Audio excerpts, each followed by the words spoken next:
Hello and welcome to Who Wore It Better, where I review Raw and Smackdown back to back and try and figure out which show won for the week. And well, shut my mouth, because last weekend in my greatest Royal Rumble review, I talked about how Saudi Arabia is changing, and who knows, maybe in a couple years we'll see some women wrestlers wrestling in Saudi Arabia. Well, there might be a bit of a setback in that, because apparently the Saudi Sports Commission got all hot and bothered when WWE ran their musical Backlash promo with all the different men and women singing along or lip-syncing to that song with Carmella and Sasha Banks and Bayley and all these women and everything. So apparently they got really mad and they said they will never show women wrestlers or women wrestling ever in Saudi Arabia. Now they say never, it's never going to happen, but never say never. I said that the country was changing. I didn't say it had changed. Who knows what's going to happen several years down the line. I'm still optimistic that maybe one day things will change for the better there. Although, I have my doubts, especially after this reaction to what happened with the Backlash promo. At the end of the day, people are going to be upset about WWE doing business with Saudi Arabia. I understand that. It is a wee bit problematic for sure. But I think we as humans make little exceptions here and there. We do little double standards in just things we do every day in our lives. Think of all the products and companies that we patronize on a daily basis that are currently doing business in Saudi Arabia. Do we boycott them? Do we complain about that? Maybe we do, maybe we don't. It just varies from person to person. If this business deal that's going on for the next decade or so makes watching WWE problematic for some people, I get that. But then again, we make exceptions in our daily lives about everything, and everyone's in business with everyone else, including Saudi Arabia, and that's just the way it is right now. But in the words of the late great Sean O'Hare, I'm not telling you anything you don't already know. Also, thanks to the roughly 400 people in the comment section of the GER review who pointed out that Jack Gallagher was the first cruiserweight since the division's reboot to enter the Rumble match, not Tony Nese, like I mentioned. I apologize. Let's move on to Raw in Montreal. Roman Reigns opens the show and he has resoundingly booed the entire length of his promo, even though he's 100% right that he technically did beat Lesnar at the GER. He's interrupted by Samoa Joe on the big screen, who says some words to remind us all that they are still wrestling each other on Sunday. Then Jinder Mahal comes out and he says he wants to become the next Universal Champion, which gets booed, which surprises me because it proves that, hey, Canadian fans aren't total opposites about everything, it turns out. Also doubly surprising considering Jinder is a native Canadian.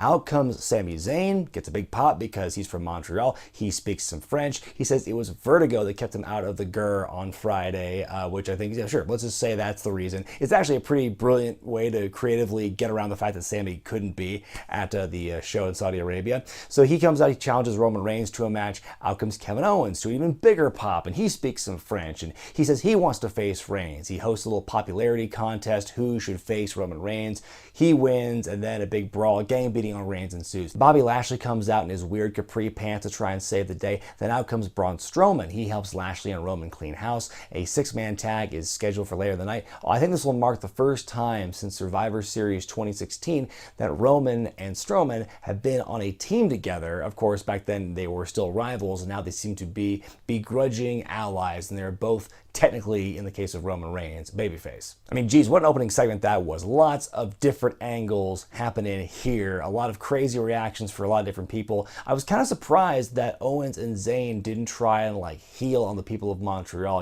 They get the big babyface pop, they kind of soak that in for a minute, and they say something to kind of twist the dagger in the fans or something like that. That never happened. I was kind of surprised. First match of the night's Elias versus Bobby Roode in a rematch. Another good match between these two. Elias is working the throat and neck area until he finally rams Bobby throat first into the turnbuckle bolt on the outside. Trainers, EMTs, referees down, as Michael Cole might have said in an old PSA one time. Elias declares himself the winner and walks away. Really good heat on Elias here in this match. I'm glad it wasn't like that stereotypical 50-50 booking. Not yet anyway. Elias does look good here. Looking forward to see what they do with this. How far could they go with this? Could we see Elias try to continue to beat down on Roode on a weekly basis, trying to hospitalize him? Time will tell, but that's just wishful thinking. The Authors of Pain take on a couple of very hyped up local talent with some conveniently French sounding names, Jean-Paul and Francois. They get destroyed pretty quickly. Super Collider, last chapter to Jean-Paul for AOP to win.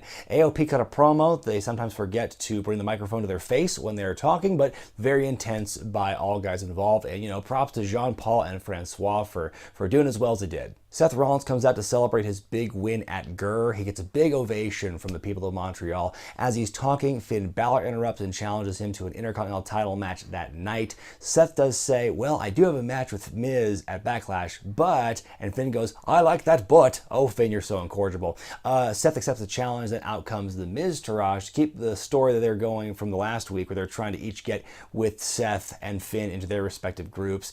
And they said, we need a group conversation, and they reveal their sweet-ass custom t-shirts with all four of their faces hastily taped onto them. I really want to see them try to sell those shirts, or replicas thereof, on the shop website very soon. Balor and Seth still reject their offer to be a group. They fend off the Miz Taraj attack, and Finn takes down Seth at the end of the segment. I think the Miz Taraj are hilarious. I still love the stuff they're doing, just trying to be lackeys to somebody, and I think their chemistry is great, and I think it was a very strong segment to lead into the main event match later on. We get Sasha Banks versus Ruby Riott in singles action. Bayley's sitting backstage watching on the monitor, not at ringside for Sasha, because according to Sasha, the relationship is just too frayed right now for them to be any kind of cohesion. Good looking match here. Both women look really good. I love Sasha's huge comeback at the end, fighting off all three members of the Riott Squad until finally she gets distracted too much. She eats a Riott kick when she's sitting on the top rope, and that's how Ruby wins the match. I thought it was a very good showing here. We then follow up with another great anti-bullying PSA by Alexa Bliss. Just more awesome stuff. And again, more hilarious visuals of Nia Jax with a turkey leg in each hand laughing at Alexa Bliss's misfortunes. I love the line about the cup ride. It's a cup. You just sit in a cup. Backstage, Titus O'Neil responds to his internet-breaking fall at the GER. And again, looking at that replay again on Monday, you could just see how razor-thin close it was for him to fuck himself up on the metal post on the side of the ring. Now, whether or not the trip was intentional, as the conspiracy theorists like to say that it was intentional, whether it was or not, he has still a very small room for error where he could have just royally screwed himself over if he just didn't aim right.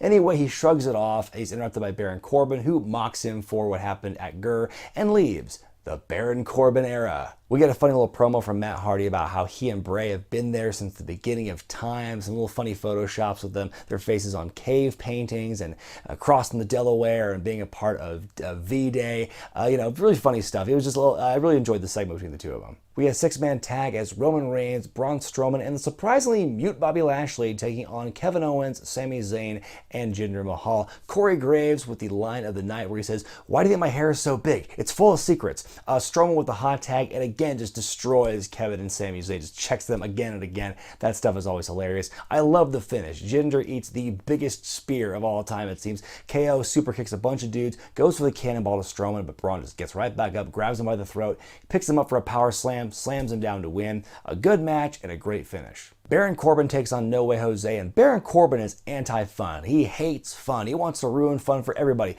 which, of all the fantastical characters we've seen in wrestling over the decades, someone who hates fun has to be one of the most outlandish to me, because who doesn't like fun? Even if you don't like the traditional sense of what fun is, if you enjoy ruining people's fun, that is fun to you. No matter what you do, you can't avoid fun because your fun is somebody else's not fun, and vice versa. Anyway, Titus and the rest of Titus Worldwide interrupt the match. He avoids sliding down the ramp, but he gets on the apron and eats it on the apron, so that's his gimmick now. He's going to be slipping around. He's a big klutz now, officially. Baron Corbin is distracted. No Way Jose rolls him up to win the match. The Baron Corbin era. Our next match is Natalya with Ronda Rousey in her corner, taking on Mickie James with Alexa Bliss in her corner. Nice to see Ronda continuing to be on television, even though I think she's technically a part-timer at this point. Alexa's on the apron that allows Mickie to get the cheap shot. Then Ronda Rousey faces off with Alexa, whose leather jacket is cooler. A chase ensues. In the chaos, Natalya rolls up Mickie to win the match. Alexa gets chased by Ronda to the top of the ramp. Nia Jax shows up and chases her out of the ringside area and up through the crowd and everything. The faces celebrate in the ring. It was a good segment to get Rousey over more with the crowd. She didn't need that help, but it's good to see her on TV. I mean, the more we see her to really help drive home the fact that she is more than just a part-timer, that she's more than Lesnar in that respect, the better. Main event time as Seth Rollins defends the Intercontinental title against Finn Balor in what I guess is officially now their best of 5 series, and who knows how much longer it's going to go beyond this. It was a great match, not much for me to say beyond that in terms of details. These two always put on a good show. I'm always wowed by their matches, and this was no exception. I love the superplex into Finn doing the Falcon Arrow out of the superplex. Great spot there.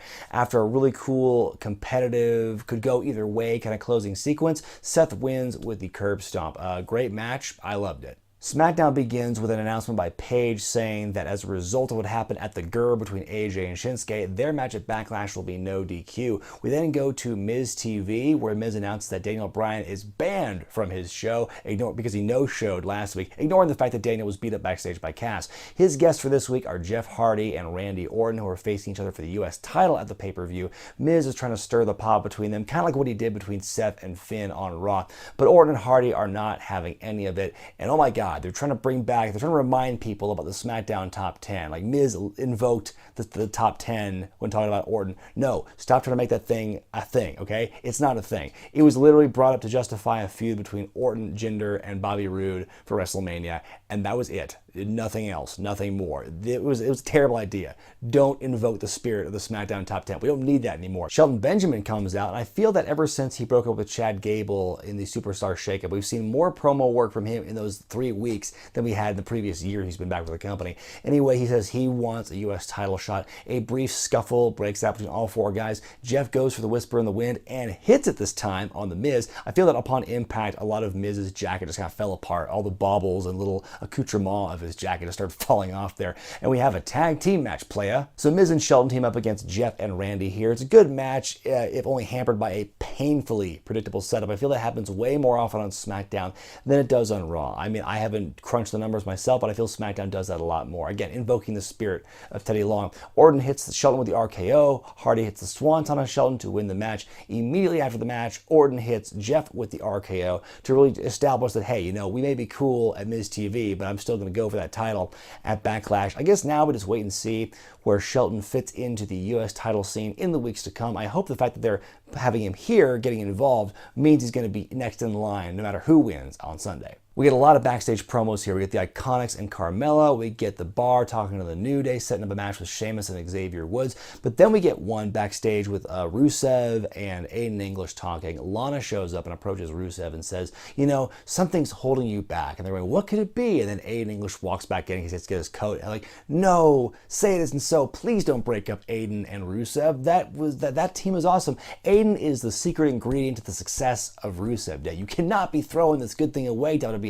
What are you doing? Don't break these two up yet. We get a promo in the ring from Big Cass where he assures us that his match with Daniel Bryan at Backlash will not be a 5-star match. Good to know, Big Cass. Thanks for the heads up. He calls out Daniel Bryan, but out comes a little person dressed as Daniel. Classic heel heat. Bring out the midget impersonators. It never gets old. It does get over, though, because the fans are still doing the yes chant as, you know, little Daniel Bryan is making his way to the ring and everything. Lots of short jokes by Cass, and every time, like, he gets insulted, little Daniel does, like, one of the yes kicks, and the fans are doing the yes along with it. So it's still getting over.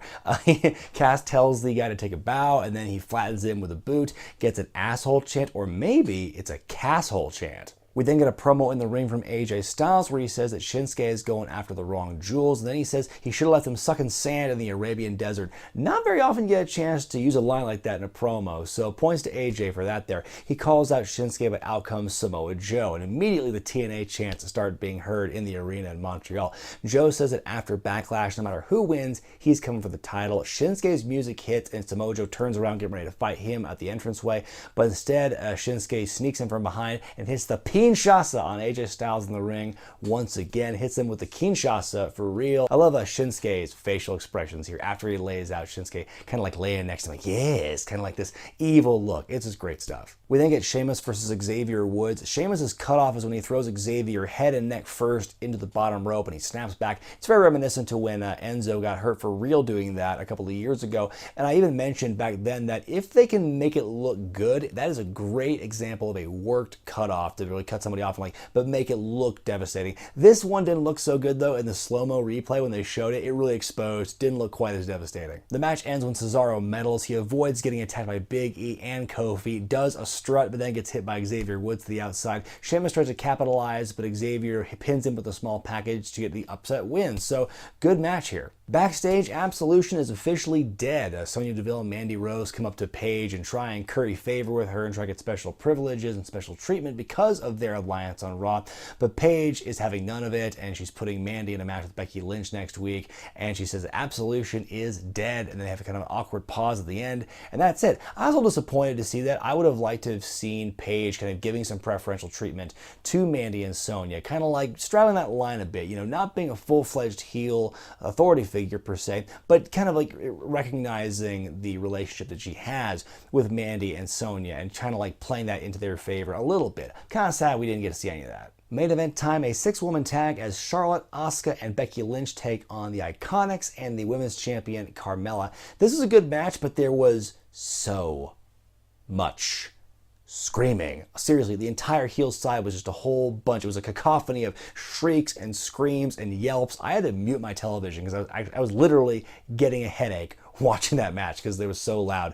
Charlotte with a moonsault to the outside to Carmella and Billie Kay. Like, she's done a lot, but like, why? Seriously, why would you try and end your career prematurely by busting that big move out like every week? It seems like you're killing the impact of that move, first of all, but also then there's the risk of injury, and that just seems so unnecessary. Save it for the big matches, the ones that actually matter, that people pay money to see, like on pay-per-view or something. Anyway, Asuka puts Peyton in the Asuka lock to win the match for her team. Good stuff here in this match, but it's much better on mute. Time now for me to decide which show won for the week, Raw or SmackDown. This week, I'm going to give the nod to Raw. I think, give credit where it's due. They made all 3 hours really mean something. They did a really good job, I think, connecting the dots from like hour 1 and hour 2 to hour 3 and really making those lead-ins matter. Like the Seth and Finn stuff early on leading to the main event. Even the stuff with Titus and Baron Corbin, as much as I don't really care for Baron Corbin now, they really kind of tied that together between talking about the fall, Titus World Slide, leading into the actual match with No Way Jose and stuff. There was a lot of cohesion there in that show. They really got a lot of storylines and characters and angles across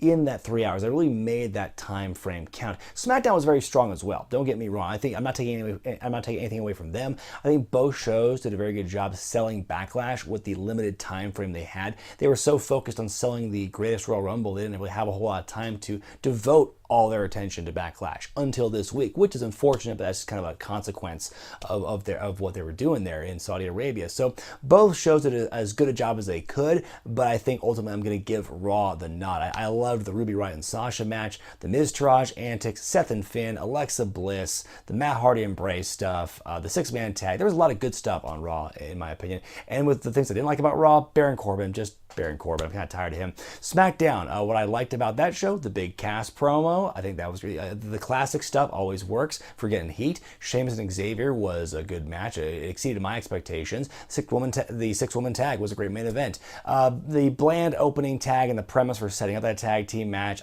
we've seen it 100 times before. I'm kind of over it. And then I was, again, disappointed that Absolution is done and over with. Again, I think they missed an opportunity trying to explore that relationship between Paige and her former underlings in that kind of capacity, the authority figure and the active wrestlers kind of thing. That's just my take on it. Let me know what you guys thought about Raw and SmackDown this week in the comment section below, and be sure to vote which show you thought was better in the gimmick in the upper right-hand corner of your screen. And just a heads up, if you've enjoyed my little Braun Strowman, They Might Be Giants parody snippets in the weeks past of this segment, get ready for something on Tuesday I think you're gonna like.